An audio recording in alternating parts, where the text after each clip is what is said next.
Dante's Boxing Nation, what's going on, guys? So Billy Joe Saunders continues to put pressure on himself when it comes to facing Gennady Golovkin next. He's showing a lot of eagerness to get in the ring with Golovkin. He even went so far as to say, if I don't fight Golovkin next, I am a shitbag.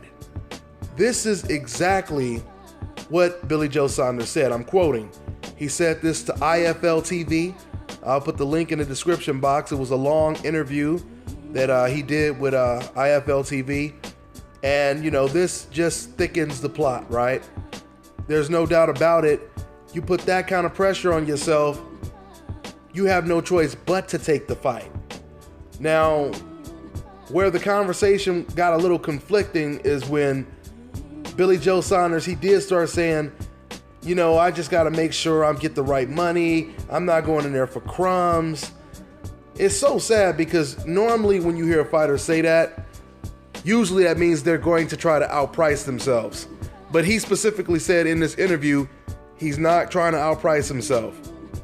So we're going to find out how bad BJ Saunders really wants that fight. But he may have to wait until after the Danny Jacobs fight because according to the WBA, they've ordered Golovkin versus Danny Jacobs next, considering the fact that Danny Jacobs is the regular WBA champion. So that fight should be next.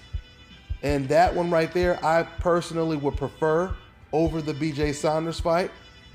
It'll be out here in America. You have a fighter from Brooklyn, New York.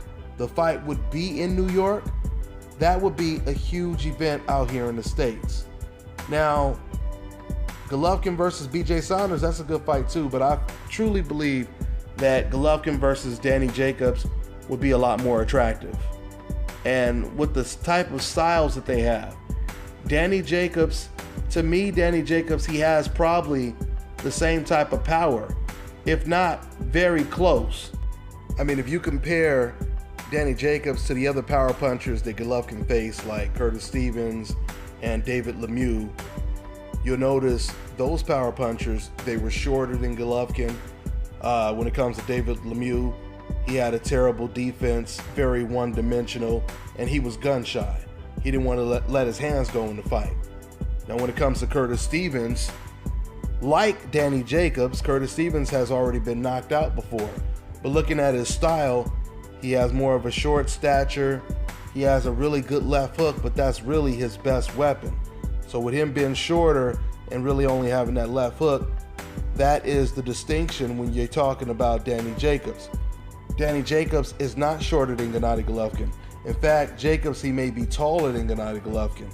I believe Danny Jacobs, he knows how to work on the inside and on the outside, has great power, great defense, and great boxing athleticism. So we're going to soon find out if Golovkin takes the fight or if Danny Jacobs takes the fight. Something else I wanted to say about BJ Saunders, he said something else that was pretty interesting. He said, if I'm not ready to beat or fight Golovkin now, I'll never be ready. So once again, he's putting more pressure on himself to take this fight because you cannot make an excuse why the fight didn't happen after making all of these excuses, right? So that's pretty much all I got, guys. I'm on to the next one.